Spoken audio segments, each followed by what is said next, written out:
तर तिकडे कोल्हापुरातील शिरोळ तालुक्याला पुराच्या पाण्याचा आता फटका बसलाय। श्री क्षेत्र नरसिंहवाडी परिसराला पाण्याचा विळा बसलाय।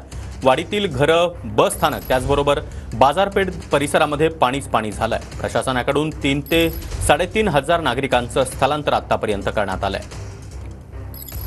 कोल्हापूर सांगली जिल्ह्याला गेल्या 8 दिवसापासून मुसळधार पावसाचा फटका मोठ्या प्रमाणात बसलेला आहे। महापुराचा फटका या शिरोळ तालुक्यातील नरसिंहवाडीला बसवतो। आपण आता सध्या नरसिंहवाडीमध्ये ज्या ठिकाणून दत्त मंदिराकडे आपण जातो त्या ठिकाणी बस स्थानक आहे। त्या बस स्थानकाला आता पूर्ण पाण्याचं स्वरूप निर्माण झालं आहे। आपण जर बघितलं तर